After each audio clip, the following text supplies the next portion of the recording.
gracias por asistir a esta presentación del libro de la Guerra a la Unificación, la historia de León y de Castilla desde 1037 hasta 1252. Hay un par de consideraciones previas que me gustaría hacer. La primera es que esto es una historia transcurrida en los siglos XI al XIII. Es decir, esto es la historia de un reino y un condado que formaba parte de ese reino inicialmente y luego de dos reinos que durante un tiempo estuvieron unidos o estuvieron aliados y en otras temporadas estuvieron enfrentados e incluso combatieron el uno contra el otro, pero es una historia de los siglos XI al XIII. Es decir, aquí no hay buenos y malos. Esto no es como un partido de fútbol en el que uno es hincha de tu equipo y odias al equipo contrario, sino que aquí lo que hay es, como digo, una historia de los siglos XI al XIII. No se puede tratar de ver como una guerra, y menos una guerra de posiciones políticas actuales, para amoldarlas, esas situaciones de los siglos XI al XIII, a las situaciones políticas actuales. Es decir, aquí no, como digo, no hay buenos y malos. Si alguien espera que haya un discurso en favor de Castilla y en contra de León, o en favor de León y en contra de Castilla, aquí no lo va a encontrar. En el libro sí hay algunas referencias, porque hay transcripciones literales de opiniones de algunos de los autores que han servido como fuente, que sí que defienden una postura que puede ir en defensa de León o que puede ir en defensa de Castilla. Pero por mi parte, ni en el libro ni hoy se van a encontrar, porque, como digo, esto es una historia apasionante, pero una historia de los siglos XI al XIII. Y la segunda matización, la segunda consideración previa que quería hacer es que, como veis, bueno, el libro son más de 200 años, 12 monarcas, es bastante extenso. No puedo entrar en detalle en todo lo que trato en el libro, porque si no estaríamos aquí hasta mañana, así que voy a pasar de manera breve por todos los reinados y centrándome como hilo conductor en lo que era la relación entre León y Castilla.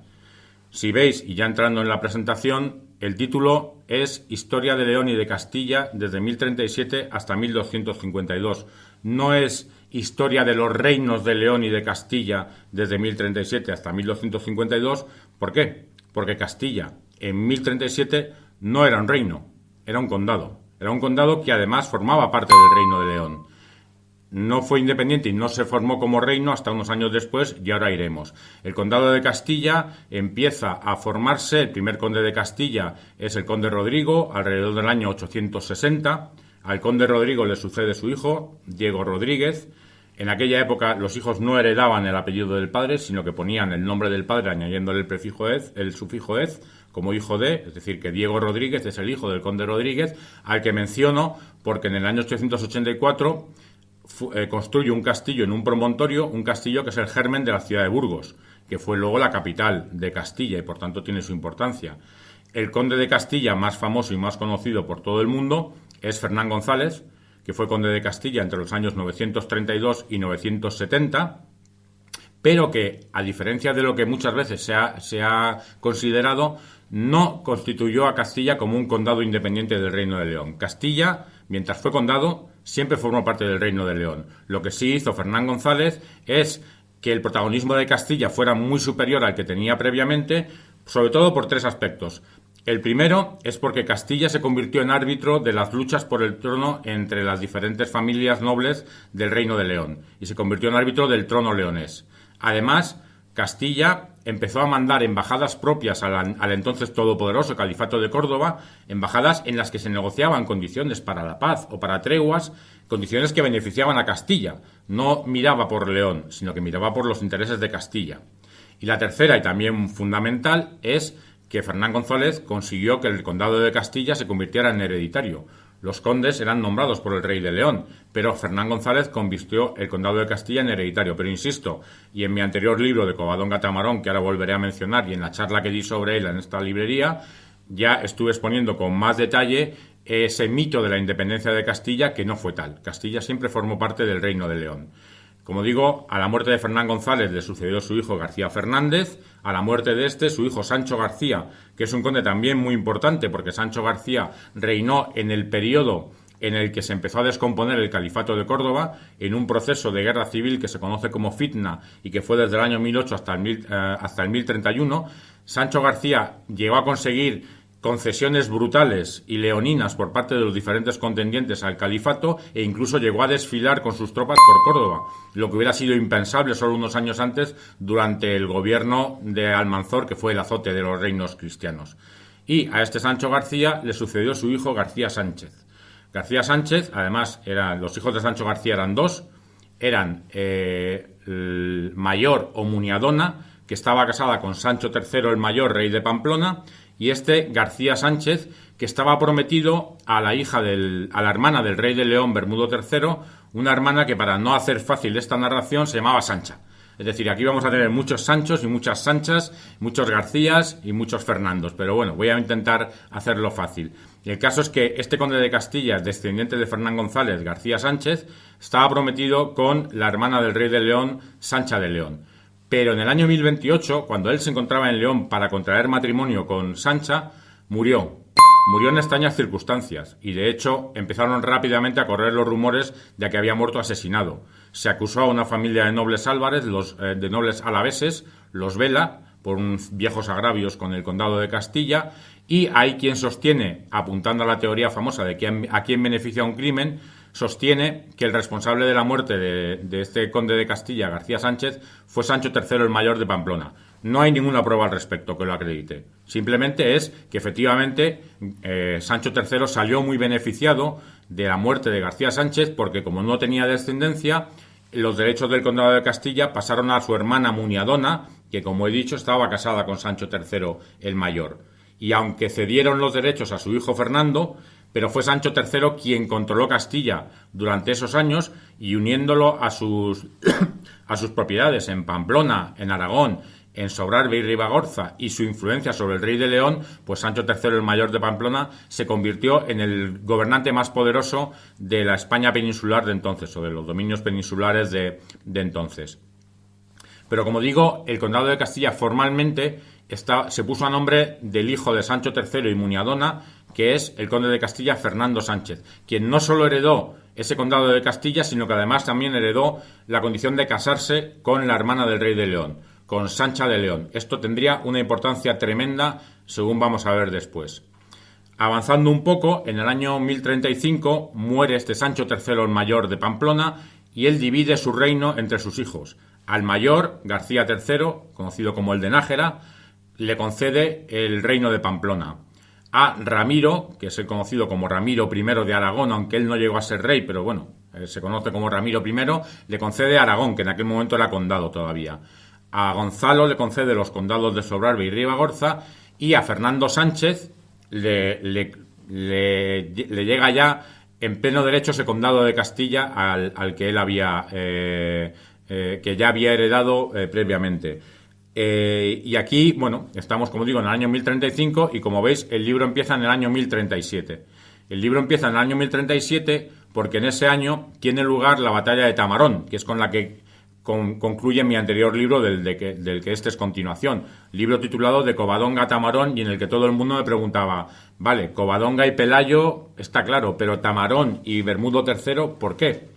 Bueno, pues que es que en esta batalla de Tamarón es un punto de inflexión en las relaciones entre el reino de León y el todavía condado de Castilla. ¿Por qué? Porque en esa batalla de Tamarón se enfrentan, por un lado, Bermudo III de León y, por otro, el rey García III, el de Nájera, de Pamplona, y su hermano Fernando Sánchez, conde de Castilla. Y en esta batalla de Tamarón, Bermudo III muere. Muere, y como muere sin descendencia, sus derechos pasan a su hermana, esta Sancha de León, que está casada con el conde Fernando Sánchez de Castilla. Con lo cual, la voltereta que pega la relación entre León y Castilla es que, después de esa batalla de Tamarón, el conde de Castilla se convierte en rey de León. Y ese es el momento, el punto de inflexión fundamental en la relación entre León y Castilla. Evidentemente, esto no se hizo sin dificultad, porque los nobles leoneses no aceptaban de buen grado que quien había sido el responsable de la muerte de su rey se convirtiera a su vez en rey de León. Pero al final, al cabo de un año, en junio de 1038, son coronados en León como reyes de León este Fernando, que es ya Fernando I, que luego será Fernando I el Magno, rey de León, y su esposa Sancha de León. Fernando I no cede el título de conde de Castilla a nadie.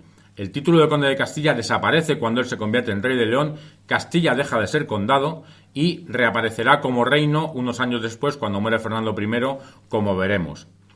Fernando I, durante su reinado, uno de los elementos fundamentales es las peleas con sus hermanos. La primera es con este García III, el de Nájera, con el que habían combatido juntos en la batalla de Tamarón. Pero poco a poco empiezan las diferencias, sobre todo por temas fronterizos entre los dos hermanos. Hay un par de episodios muy similares. García enferma en Pamplona, Fernando va a visitarle y tiene que huir porque intentan hacerle prisionero e intentan matarle y tiene que huir. Y luego cuando Fernando enferma en León, García va a visitarle y le pasa lo mismo. Tiene que huir porque intentan apresarle. Al final esto acaba en el campo de batalla. Acaba en el año 1054. Lo siento, no te Perdón. he oído bien. Mi Siri que se ha conectado, no sé yo muy bien por qué. Perdonadme. Como digo, esto acaba en el campo de batalla y acaba en el campo de batalla en Atapuerca. En el año 1054 se enfrentan García III de Pamplona y Fernando I de León, hermanos. Y García III de Pamplona muere en esa batalla. Pero esa no es la última confrontación de Fernando I con sus hermanos, porque Fernando I, cuando se convierte en rey de León, establece un sistema que se conoce como las parias. El califato de Córdoba se ha desmoronado, en 1031 surgen los reinos de taifas que son muy débiles y que frente a los reinos cristianos están en una situación de debilidad que hace que lo que hagan es pagar una especie de tributo por no ser atacados por los reinos cristianos y por obtener su apoyo o su ayuda en caso de ser atacados por otros. ¿Qué sucede? Que una de las taifas que tiene ese pacto con Fernando I es la de Zaragoza. Y en un momento dado, Ramiro I de Aragón, que como digo, es hermano de Fernando I el Magno, ataca a la taifa de Zaragoza. La taifa de Zaragoza pide ayuda a Fernando I y él manda a un ejército al mando de su hijo Sancho, del que se discute si formaba ya parte o todavía no un jovencito burgalés llamado Rodrigo Díaz de Vivar. El caso es que ese enfrentamiento entre la taifa de Zaragoza, apoyada por Sancho, el hijo de Fernando I, y el reino de Aragón, se produce en el año 1063 en la batalla de Graus, y Ramiro I muere en esa batalla. Es decir, que aunque Fernando I no está en esa batalla, pero nuevamente, en un enfrentamiento que cuenta con el apoyo de su hijo, muere otro hermano suyo. Fernando I, después de eso, intenta conquistar Valencia en el año 1064, pero antes de que llegue, enferma y decide volver a León, donde muere en el año 1065. Y, antes de morir, toma la decisión de dividir el reino entre sus hijos. Y lo que hace es otorgar a su primogénito, Sancho, este que había batallado en Graus, que es Sancho II, le confiere Castilla. Al siguiente, Alfonso VI, le confiere León. Y al otro hijo más pequeño, que es García, le confiere Galicia. Y además a sus hijas, a Elvira le da el señorío de Toro y a Urraca el señorío de Zamora.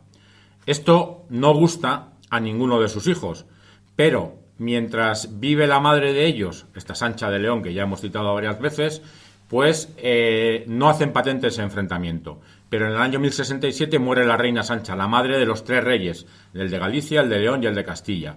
Y a partir de ahí ya pues se desata la caja de los truenos. Lo primero es Sancho, que ataca a Galicia.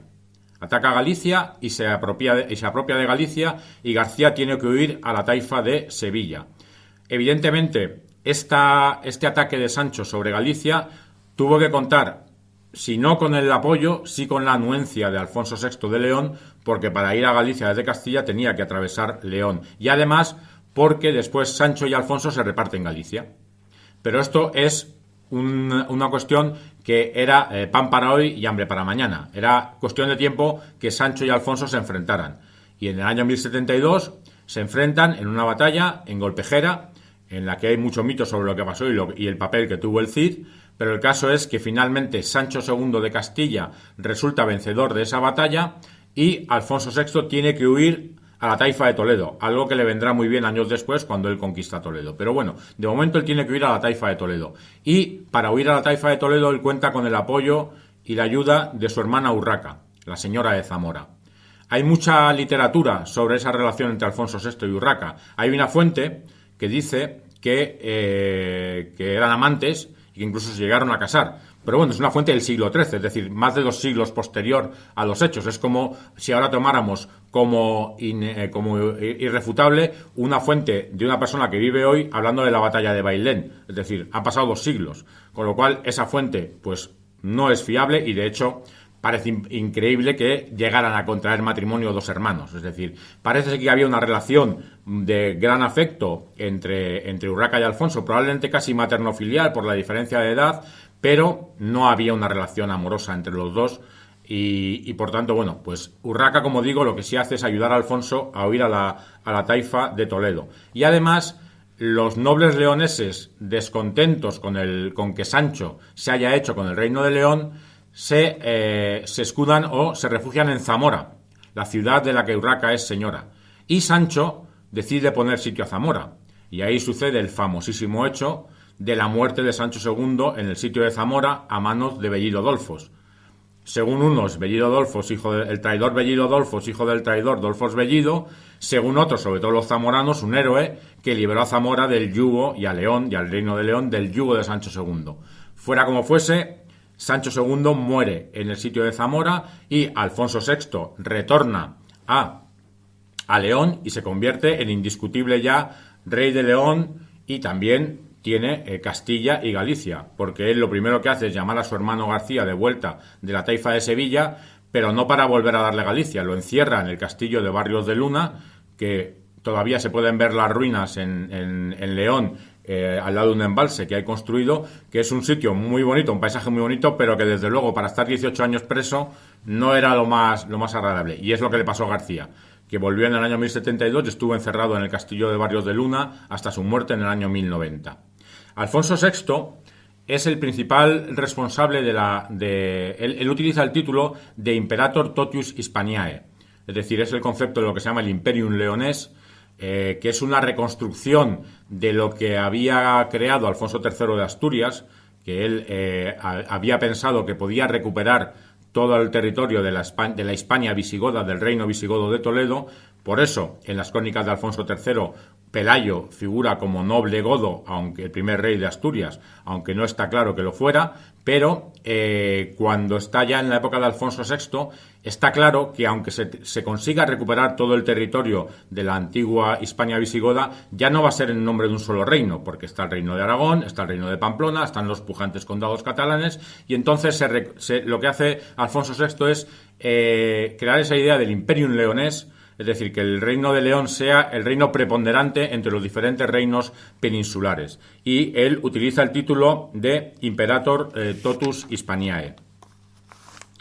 Pero no todos los reinos y todos los condados están de acuerdo con ese título y hay muchas disputas. Luego veremos que Alfonso I de Aragón también lo utiliza. En fin, es un concepto complicado. Desde luego el papado nunca reconoció. El papado ya tenía bastantes problemas con un emperador en el Imperio Germánico que le daba muchos dolores de cabeza y no quería por ningún motivo reconocer un emperador en España. Alfonso VI, además, es uno de los elementos también importantes de su reino, es que se casó hasta en 5 ocasiones, e incluso según algunos 6 ocasiones. La más importante de sus esposas es Constanza de Borgoña, porque no solo constituye ese matrimonio una alianza con la abadía de Cluny, que en aquel momento era muy importante, sino que además también crea un vínculo con Borgoña, que luego veremos que tiene cierta relevancia, y sobre todo porque de ese matrimonio nace una hija, que es la futura Urraca I de León.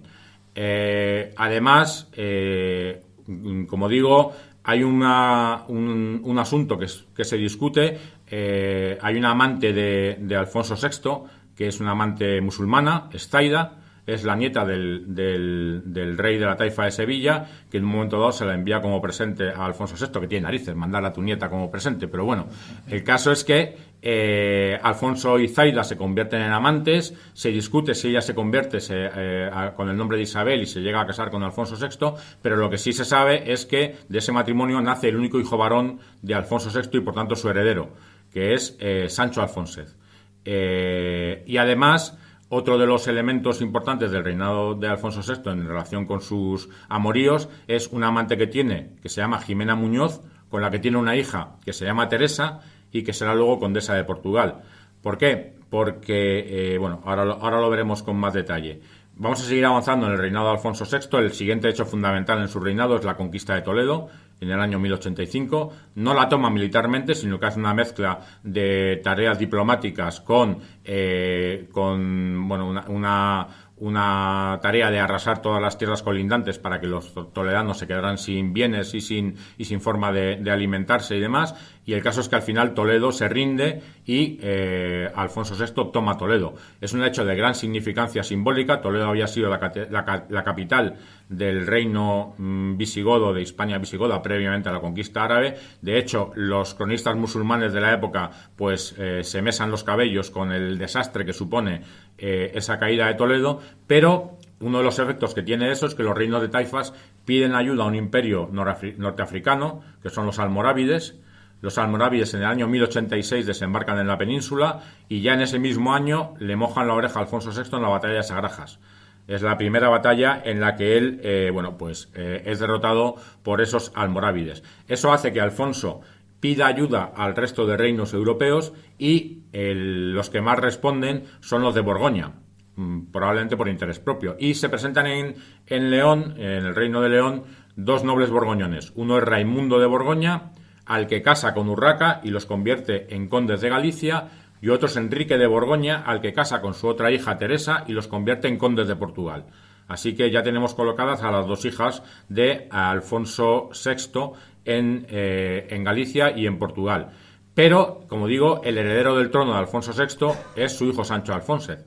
Sin embargo, en el año 1108, en una batalla frente a los almorávides en Uclés, o más bien en una escaramuza posterior a la batalla, este Sancho Alfónzez muere y crea un problema importante sucesorio a Alfonso VI.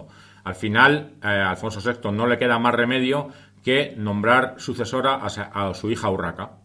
Y Urraca se convierte en reina de León cuando Alfonso VI muere al año siguiente, muere en el año 1109. Urraca, como digo, ya tiene experiencia de gobierno, porque ha sido condesa de Galicia, inicialmente junto a su marido Raimundo de Borgoña, y después sola cuando Raimundo en el año 1107 muere. Y muere, pero antes de morir, pues la pareja tiene dos hijos, que son Alfonso Raimúndez, el futuro Alfonso VII, y Sancha Raimúndez. Como digo, Urraca accede al trono de León en el año 1109, pero para la costumbre de la época, que una mujer gobernara y gobernara sin marido, pues era algo implanteable. Ya en vida de Alfonso VIII, y se discute si fue el propio Alfonso VIII o fue después cuando se tomó la decisión, pero al final, aunque se baraja que Urraca se case con un noble castellano, ella tiene dos amantes de la familia de los Lara, pero se considera que otorgar el título de marido de Urraca a un noble castellano supone colocar en una posición de preeminencia a esa familia noble frente al resto de la nobleza de Castilla, con lo cual al final se desecha y se toma la decisión de casarla con otro de los reyes peninsulares del momento, que es el rey Alfonso I el Batallador de Aragón. Y Urraca se casa con Alfonso I.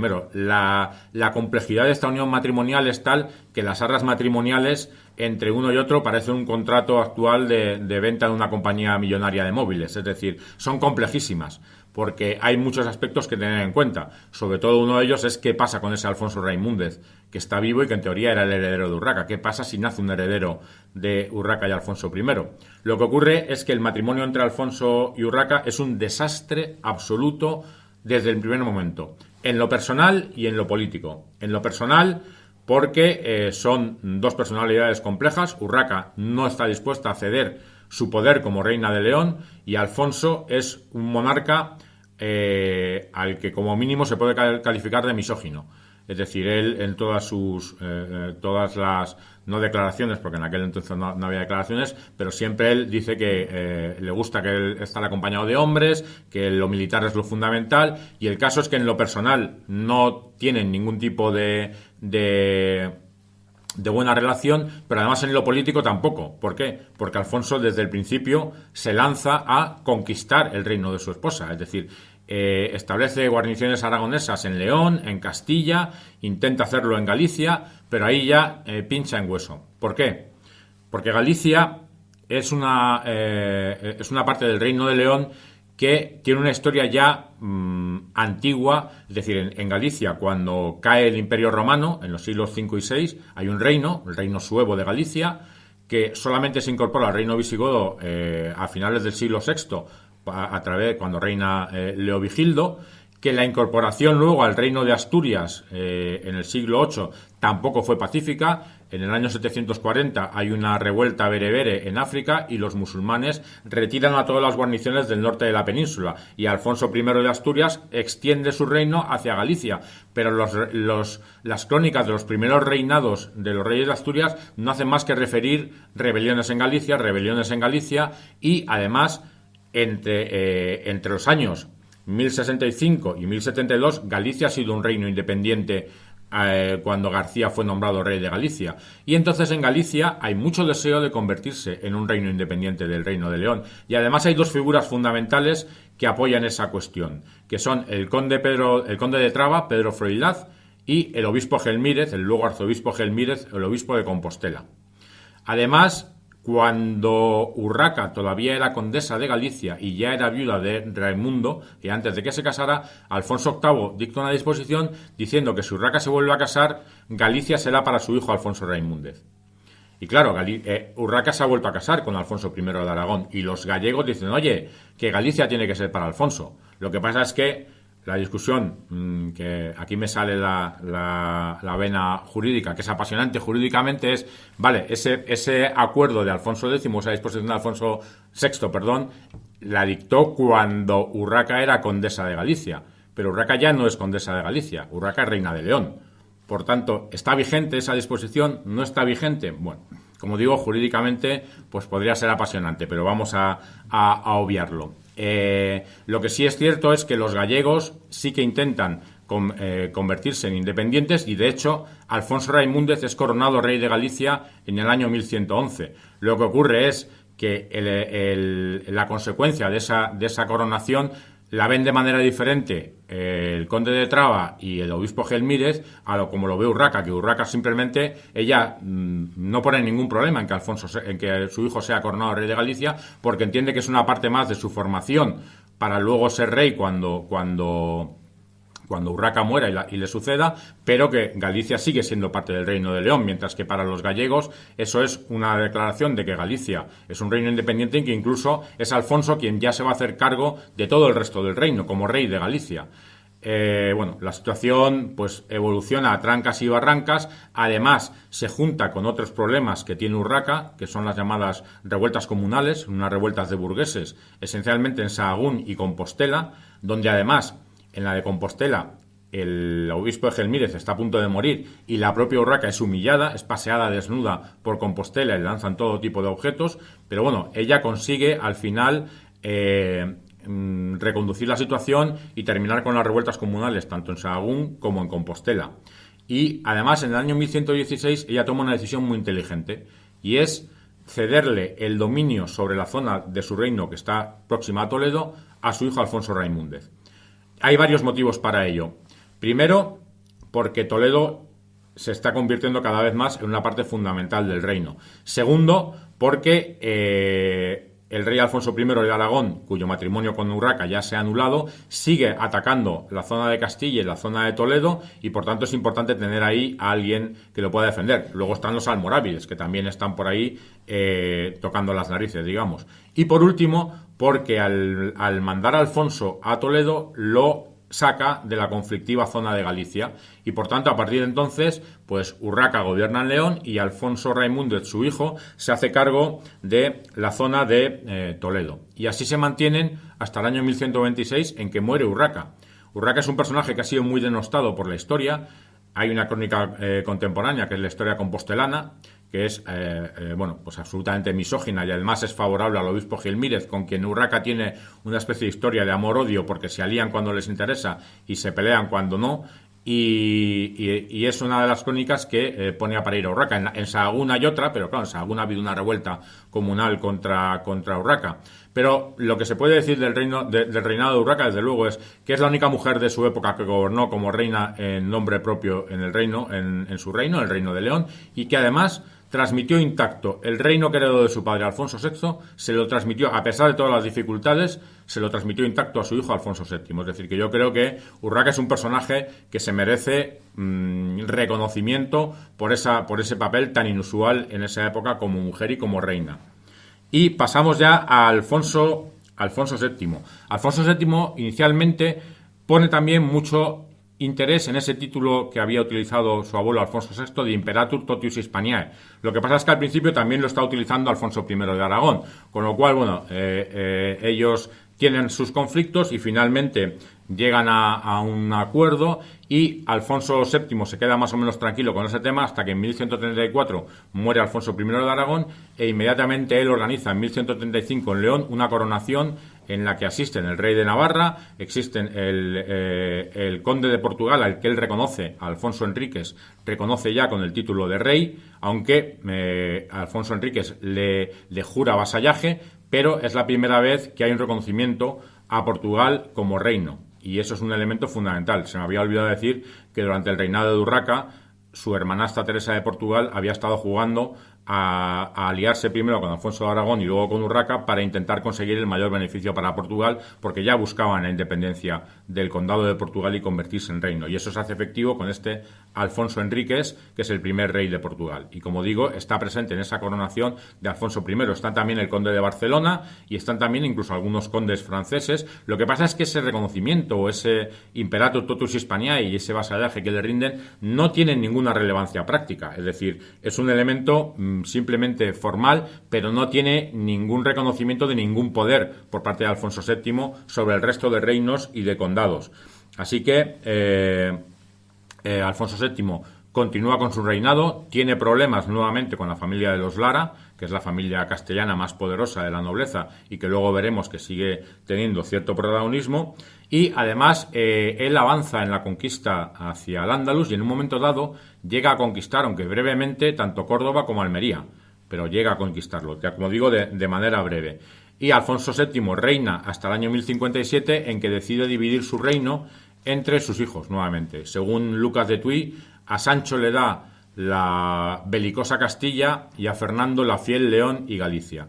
Estos reyes, estos hijos de Alfonso VII son Sancho III de Castilla y Fernando II de León. Y aquí nuevamente Castilla y León vuelven a separarse y Castilla vuelve a ser un reino independiente, una cosa que solamente había sido durante 7 años durante el reinado de Sancho II. Entonces, todas las reglas del juego entre Castilla y León están por definirse y son muy complejas. Y hay ciertos tiras y afloja entre los dos hermanos hasta que finalmente en 1158 en Sahagún se reúnen, firman un tratado, el Tratado de Sahagún, en el que definen pueblo a pueblo cuáles son las fronteras entre Castilla y León y además firman un pacto que luego tendrá cierta relevancia por el cual reconocen que si alguno de ellos o de sus sucesores muere sin descendencia, su reino pasará al otro hermano o a los sucesores del otro hermano. Es decir, que si un rey de Castilla muere sin descendencia, el reino de Castilla pasará al rey de León y viceversa. El recorrido de este acuerdo de Sahagún pues es muy breve porque es que Sancho III muere ese mismo año de 1158. Lo que pasa es que muere, pero antes de morir, él en 1155 ha tenido un hijo. Ha tenido un hijo que es el rey Alfonso VIII de Castilla, que se convierte en rey de Castilla con 3 años. Y además huérfano ya de padre y huérfano de madre, porque su madre, Blanca de Navarra, ha muerto en 1156. Con lo cual, la situación para Castilla es francamente compleja con un rey de 3 años de edad. Los reinos vecinos de Castilla, tanto Aragón como Navarra, como sobre todo León, intentan aprovecharse de esa situación. Alfonso VIII es puesto bajo la tutela de la familia de los Lara, primero de Manrique de Lara y luego del Nuño de Lara, y la otra gran familia de la nobleza castellana, que es los Castro, se alía con Fernando II de León. Y existen bastantes conflictos e incluso en un momento dado Fernando II intenta apoderarse de la persona de Alfonso VIII y Nuño de Lara tiene que huir precipitadamente para evitar ser capturado por Alfonso II de León. Además, si esto fuera poco, pues alrededor del año 1160 aparece otro imperio del norte de África, que son los almohades, que vienen con una posición incluso más fanática, entre comillas, que la que ya tenían los almorávides y que en los años siguientes se convertirán en un problema muy serio para los reinos medievales cristianos. Alfonso VIII llega como rey de Castilla, consigue salvar su reino a través de esa regencia de los hermanos Lara y en 1169, con 14 años, alcanza su mayoría de edad y se compromete y aquí voy a hacer un cameo con mi dinastía favorita, se compromete con Leonor Plantagenet, de la que hablé en la última exposición que hicimos. Pero en los años siguientes, tanto Castilla como León afrontan diferentes problemas. Castilla con sus vecinos Aragón y Navarra, y León con su vecina Portugal, del que ya parece claro que va a ser un reino independiente y que no va a haber manera de que vuelva al redil del Reino de León. Pero además tienen también un serio problema entre ellos, y es el llamado infantazgo de la Tierra de Campos. El infantazgo es una institución del reino leonés que consiste en que el rey cede un determinado territorio a una de sus hijas solteras y que esta hija, cuando muere, retorna el territorio al reino de León. ¿Qué sucede? Que Alfonso VII le ha cedido el infantazgo de Tierra de Campos a su hija Sancha cuando Castilla y León eran un solo reino, y cuando Sancha muere en 1159, Castilla y León son dos reinos, con lo cual no está claro a quién tiene que corresponder ese infantazgo de la Tierra de Campos, y esto da lugar a numerosos enfrentamientos entre Castilla y León, enfrentamientos en el campo de batalla, como la batalla de Castrodeza, que gana Alfonso VIII, y luego enfrentamientos que acaban en tratados diplomáticos. Uno que es un parche en 1181, que es el Tratado de Medina de Río Seco, y luego ya en 1183 un tratado que se llama de Fresno la Bandera, lo que demuestra la complejidad del acuerdo. Se llama Fresno la Bandera porque Fresno es el pueblo que está en la frontera perteneciente a León, y la bandera es el puesto que está el pueblo que está en la frontera perteneciente a Castilla, y se llama así porque cada rey permanece en su reino y negocian, se juntan para negociar, pero cada uno su sede la tiene en el pueblo de su reino, con lo cual demuestra la complejidad. Pero bueno, ese tratado se firma en 1183 y es el que pone fin a los conflictos entre Alfonso VIII y Fernando II. Pero Fernando II muere en 1188, y ahí empieza la época más compleja de las relaciones entre León y Castilla, cuando a Fernando II le sucede su hijo Alfonso IX de León. Los problemas empiezan nada más subir al trono, porque Alfonso VIII organiza un acto en Carrión de los Condes para ordenar caballero a su primo Alfonso IX de León, el nuevo rey de León, y según los leoneses lo convierte en una trampa para que su primo le rinda homenaje por el reino de León frente al reino de Castilla, y los leoneses se toman eso como un agravio. No todas las fuentes coinciden, en el libro entro con detalle, ahora no puedo detallar más, pero bueno, allí hay un agravio. Luego, en el año 1188 tiene lugar un hecho importante, que es Alfonso IX convoca cortes en León, y según la UNESCO, estas cortes son el testimonio documental más antiguo del sistema parlamentario europeo. Y yo creo que es un tema que merecía la pena comentar. Alfonso IX, desde el principio, tiene muchísimos enfrentamientos con su primo Alfonso VIII, se alía con Portugal para enfrentarse a Castilla y se casa con una princesa portuguesa, con Teresa de Portugal, un matrimonio que luego es anulado por consanguinidad, pero que tiene 3 descendientes, un hijo que se llama Fernando y 2 hijas que se llaman Sancha y Dulce, que luego tendrán también su importancia. La situación entre Castilla y León empeora mucho en el año 1195, cuando tiene lugar la Batalla de Alarcos. La Batalla de Alarcos es una tremenda derrota de Alfonso VIII de Castilla frente a los almohades, y Alfonso IX de Castilla no llega a esa batalla. Según las fuentes castellanas, pues que hizo por no llegar. Según las fuentes leonesas, y yo creo que en este caso pues probablemente son las que tengan más razón, Alfonso VIII pensó que él solo podía derrotar a los almohades y que se llevaría toda la gloria, y no esperó a su primo Alfonso IX. El caso es que perdió esa batalla de Alarcos, y además al año siguiente, en 1196, Alfonso IX se alía con los almohades para atacar Castilla, para atacar la Tierra de Campos. Es decir, que los conflictos entre los dos cada vez iban a peor. Aún así, en el año 1197 se reúnen, llegan a una paz, y como parte de ese acuerdo se pacta el matrimonio de Alfonso IX de León, cuyo matrimonio con Teresa de Portugal se ha anulado por consanguinidad, y se acuerda el matrimonio con Berenguela, la hija de Alfonso VIII de Castilla, con quien tenía la misma consanguinidad o casi más que con Teresa de Portugal, y ese matrimonio al final también es anulado, pero también tienen varios hijos, entre ellos el futuro Fernando III, el santo, y también otro llamado Alfonso, que con el tiempo será conocido como Alfonso de Molina, y es el padre de María de Molina. Pero bueno, en los años siguientes, pues Castilla y León siguen cada uno su curso, han acordado la paz. Castilla, pues está Alfonso VIII, que tiene un hijo con Leonor Plantagenet, que se llama Fernando, que va a ser su heredero, y Alfonso IX, que tiene su hijo con Teresa de Portugal, que es Fernando también, y que también va a ser su heredero. En principio, cada reino sigue su curso. En el año 1200 tiene lugar un hecho importante, y es que Castilla incorpora Álava y Guipúzcoa, que habían pertenecido durante un tiempo a Navarra, los incorpora de manera definitiva al reino de Castilla.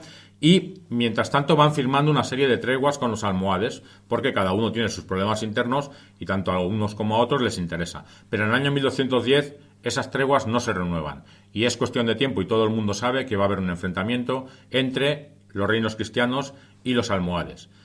Antes de que se produzca ese enfrentamiento, en 1211 muere el heredero de Castilla, muere este príncipe Fernando por una enfermedad, no muere en batalla ni nada de eso, sino muere por una enfermedad, y eso genera un problema importante sucesorio en Castilla que luego veremos. Y luego ya en el año 1212 pues tiene lugar la famosísima batalla de las Navas de Tolosa, en la que los ejércitos de Alfonso VIII de Castilla, de Pedro II de Aragón y, con cierta renuencia, pero también de Sancho VII el Fuerte de Navarra, derrotan al ejército almohade y frenan de manera definitiva el avance almohade en la península. Lo que no hacen todavía es que el imperio almohade se derrumbe. Eso tardará unos años todavía, pero sí que frenan de manera definitiva el avance almohade en la península.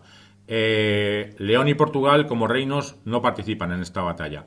Están enfrascados en una cuestión sucesoria en la que Alfonso IX de León está apoyando a su exmujer Teresa de Portugal, probablemente también un poco de excusa para no ir, pero el caso es que Alfonso IX no participa, aunque sí hay caballeros leoneses y portugueses que a título personal participan en la batalla de las Navas de Tolosa. Y pasamos ya al año 1214, en el que muere un montón de gente importante. Muere de entrada Fernando, el heredero del trono de León. El hijo de Alfonso IX y Teresa de Portugal muere, y esto genera un problema sucesorio en León y hace que Alfonso IX le diga a su otra exmujer Berenguela: oye, nuestro hijo primogénito Fernando, el futuro Fernando III, por favor, mándamelo para León porque lo voy a educar para que herede el trono de León. Y aunque el resto de hijos de la pareja se quedan en Castilla, Fernando viaja a León para hacerse cargo de esa formación para heredar el trono de León. Y en el año 1214 mueren Alfonso VIII de Castilla y muere su mujer Leonor Plantagenet. Esto tiene dos efectos. Cuando muere Alfonso VIII de Castilla, al haber muerto antes su heredero Fernando, el siguiente es un niño de 10 años que se llama Enrique, que es Enrique I, que es el que hereda la corona. Pero previamente ha muerto la mano derecha de Alfonso VIII, Diego López de Haro, que es quien él tenía previsto que se hiciera cargo de la regencia, y además, solo unas semanas después de Alfonso VIII, muere también Leonor Plantagenet, con lo cual ella tampoco puede ejercer la regencia. La regencia de Castilla la ejerce la hermana mayor del rey Enrique, que es Berenguela de Castilla.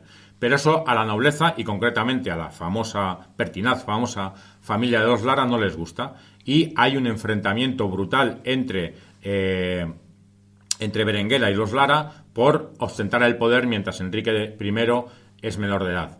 Y la situación se agrava todavía cuando en 1217, jugando al tejo con unos compañeros, Enrique recibe un golpe, una pedrada, no sabemos muy bien lo que recibe, pero el caso es que recibe un golpe en la cabeza y muere. Y entonces ya sí que el problema sucesorio en Castilla es tremendo. Y aquí surge la figura de Berenguela de Castilla, que, según quien hable de ella, pues es un genio político y tiene el don de la oportunidad, o es una maquiavélica mujer malvada que lo que hace es, Berenguela intenta que su hijo Fernando, que ha viajado a León para heredar el trono de León, vuelva a Castilla. Pero claro, no le puede decir a Alfonso IX que lo que quiere es que vuelva Fernando porque ha muerto Enrique. Porque Alfonso IX no iba a permitir que su hijo volviera para implicarse en la lucha por la sucesión castellana, y segundo, porque, como he dicho, ese tratado de Sahagún del año 1158 decía que si un rey de Castilla moría sin descendencia, el reino de Castilla pasaría al rey de León.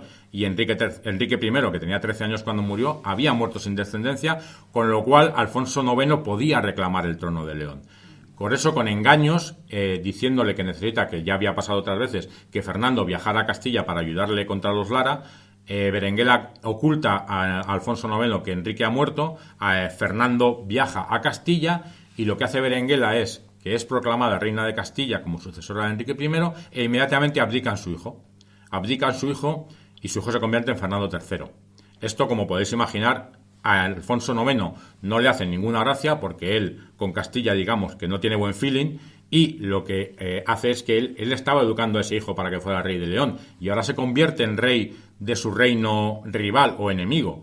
Por tanto, no le hace ninguna gracia y además, insisto, él podía reclamar el trono castellano por ese pacto del Tratado de Sahagún. Lo que hace entonces Alfonso IX inicialmente es que se alía con los Lara para tratar de oponerse a Fernando III y a Berenguela. Pero esa oposición, esa unión dura poco, dura un año. Hay una carta de Fernando III a su padre Alfonso IX que reproduzco en el libro, en el que le dice: oye, ¿por qué te vienes contra mí si yo soy tu hijo fiel y no quiero nada malo contra ti, quiero defender mis derechos? Y sobre todo yo creo que Alfonso IX ve que aliarse con los Lara es jugar a caballo perdedor. Por eso, en 1218, en Toro, Alfonso IX renuncia a sus derechos al trono de Castilla y reconoce a su hijo Fernando III como rey de Castilla. A partir de ahí, lo que sí que también hace es dejar muy claro que su hijo Fernando III ya no va a ser el heredero al trono de León. Es decir, has elegido Castilla, pues tú mismo. Y él empieza en todos los documentos a referirse a sus hijas tenidas con Teresa de Portugal, que son Sancha y Dulce. Como digo, en 1214 había muerto Fernando, que era el heredero varón, y quedan estas dos hijas, Sancha y Dulce. Lo que pasa es que algún autor le reprocha el que, además de citarlas en los documentos como que estaban siempre a su lado, tenía que haber hecho que las Cortes de León las reconocieran como herederas suyas, porque si no, al final iba a haber, y ya veremos que hubo, un problema sucesorio. El resto de los reinados de Fernando III y Alfonso IX pues tienen sobre todo los dos grandes conquistas en la zona musulmana, sobre todo Alfonso IX, conquista Mérida, conquista Cáceres, conquista Badajoz, que son fundamentales para las posteriores conquistas de Córdoba y Sevilla, y Fernando III pues también consigue algunas victorias en la zona de Al-Ándalus. Y claro, el problema llega cuando en el año 1230 muere Alfonso IX de León. Muere Alfonso IX de León y se genera el problema de quién le sucede. Sancha y Dulce, como él citaba en todos los documentos, o Fernando III, que ya es rey de Castilla.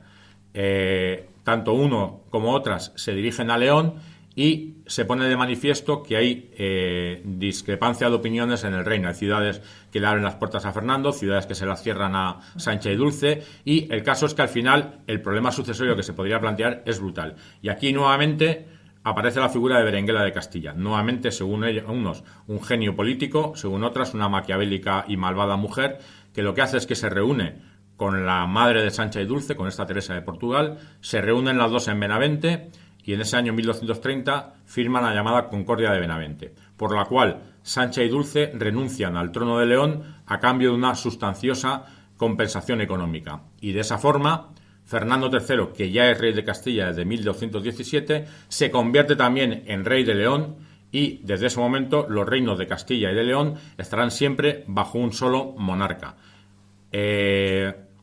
Habrá quien me pueda preguntar, bueno, pues si la unificación se produjo en 1230, ¿por qué el libro no termina en 1230, sino en 1252? Bueno, pues porque 1252 es el año de la muerte de Fernando III, y a mí me parecía que no era bueno dejar el libro a mitad del reinado de Fernando III, sobre todo porque, evidentemente, esa consideración suya como rey de León, por mucho que hubiera una concordia firmada con Sancha y Dulce, pues no iba a ser bien aceptada en el Reino de León, y en el libro narro que tanto en León como en Galicia hubo bastante resistencia a que Fernando III se hiciera con el trono de León. Lo que ocurre es que al final los nobles leoneses pues debieron pensar: no tiene sentido luchar si no hay por quién luchar, si no hay ningún candidato que pueda serlo. Entonces, al final, ante los hechos consumados, pues Fernando III se asentó, aunque le costó un par de años, en el trono de León, y como rey de León y como rey de Castilla. Y además porque el resto del reinado de Fernando III tiene lugar hechos fundamentales, como la conquista de Córdoba, la capital que había sido del gran califato cordobés, en el año 1236, la incorporación de Murcia al reino de Castilla, que fue llevada a cabo por el hijo de Fernando III, el futuro Alfonso X el Sabio, con la ayuda del suegro de Alfonso, que era Jaime I el Conquistador de Aragón. En 1246 la conquista de Jaén, que había tenido hasta 3 fracasos Fernando III tratando de conquistar Jaén, y además en esa conquista de Jaén hay un pacto que se llama como el Pacto de Jaén, con un líder musulmán que es Ibn al-Nasar, al que se concede un reino que, como su nombre es al-Nasar, es el reino nazarí de Granada nace en ese pacto de Jaén y es un reino que durará 2 siglos hasta que el reino de Granada es conquistado por los reyes católicos. Y luego, sobre todo, en 1248, la conquista de Sevilla, que es el gran hecho del reinado de Fernando III, porque aunque Córdoba había sido la capital del califato, Sevilla era la taifa más poderosa y además con Sevilla, a través del Guadalquivir, se conseguía la salida al mar. Así que en 1248, y en el libro lo narro con detalle, y aquí no porque ya voy a terminar, pues Fernando III conquista Sevilla y muere en el año 1252, que es donde termina el libro, con la conquista, con la muerte de Fernando III y su entierro en la Catedral de Sevilla, cuyo epitafio está también transcrito en el libro. Así que por mi parte, yo creo que he intentado ser lo más breve posible y lo más esquemático, pero bueno, el libro está ahí, en el libro hay muchas más cosas, pero esa es la historia de lo que ocurrió entre Castilla y León hasta 1252. Muchas gracias. Bueno, y si tenéis alguna pregunta, pues estoy a vuestra disposición. Sí, dime. ¿Y el siguiente libro lo has empezado ya? El siguiente libro, yo creo que lo he comentado yo alguna vez, mis dos pasiones son la historia de España y la historia de Inglaterra, y lo que ocurre es que cuando estás un año y pico, por ejemplo con enfrascado en la historia de España, pues llega un momento que estás un poco saturado de Sanchos, de Ramiros, de Fernandos, y entonces me vuelvo a Inglaterra y a cabo de un año y pico pues estoy saturado de Edmundos, de Eduardos y de Ricardos, y entonces vuelvo a España. Entonces después de ahora estoy con un libro que es la historia de Britania desde la conquista, desde las invasiones romanas de Julio César y de Claudio hasta la conquista normanda de Guillermo el Conquistador. Pero bueno, tardará todavía estoy en la época romana, o sea que, pero bueno, es un libro que incluye pues figuras como Claudio, como Agrícola, como Julio César, como el rey Arturo, los sajones, los vikingos, los normandos, en fin, me lo estoy pasando como un enano. Oye, cuando decías que había años que se moría todo el mundo así de golpe, la edad media de los reyes, que debían ser los que más vivían, era muy corta, ¿no? La edad media. Sí, a ver, la media edad, yo no tengo datos estadísticos, pero sí, la media edad era muy inferior. Hombre, había casos, por ejemplo, de quien hablé el otro día, Leonor de Aquitania, que con 83 años todavía estaba viajando a Castilla para llevar a Blanca de Castilla y casarla con este francés, pero la media de edad era muy inferior, claro. Pasaba todo muy rápido, ¿no? Claro. Sí, por eso, pues eso, los reyes con 14 años ya se considera que eran mayores de edad y por ejemplo, otro caso que también conté, que era la matriarca de la dinastía Tudor, Margaret Beaufort, con 13 años, era viuda de su segundo marido y dio a luz a un hijo que luego fue el primer rey de la dinastía Tudor. O sea que, en teoría, cuando casaban o sea, los pactos matrimoniales eran cuando eran muy niños, pero luego la consumación del matrimonio normalmente esperaban un poco. Pero este Tudor, concretamente, pues con 12 años se casó con Margaret Beaufort y no esperó para consumar el matrimonio. Y ya te digo, con 13 años, pues era viuda de su segundo marido y dio a luz a un hijo. ¿El primero? Sí. Sí, claro, luego ya pues en la época de los Reyes Católicos es cuando se unan las coronas de Castilla y Aragón, aunque bueno, el Reino de Aragón, las instituciones siguieron funcionando durante cierto tiempo, pero bueno, claro, ya Portugal pues no, aunque hubo también unos años durante el reinado de Felipe II, ya me salgo de mi especialidad, pero si no recuerdo mal, entre 1580 y 1660 hubo un tiempo que Portugal volvió a formar parte de la corona española, pero vamos, sí, esta es la primera gran unificación de dos reinos peninsulares.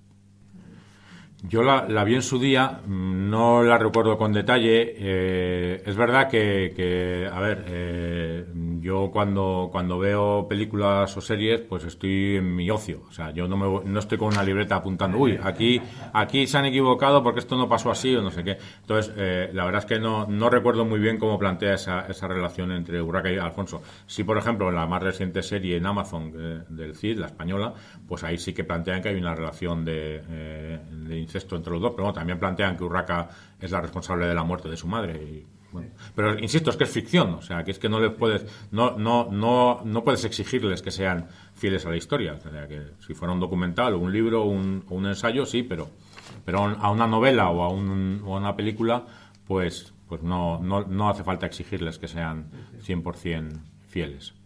Así que ya te digo, no recuerdo exactamente cómo es el trato entre Alfonso y Urraca en la película, la de Charlton Heston, ¿te refieres? Sí, la de Charlton Heston.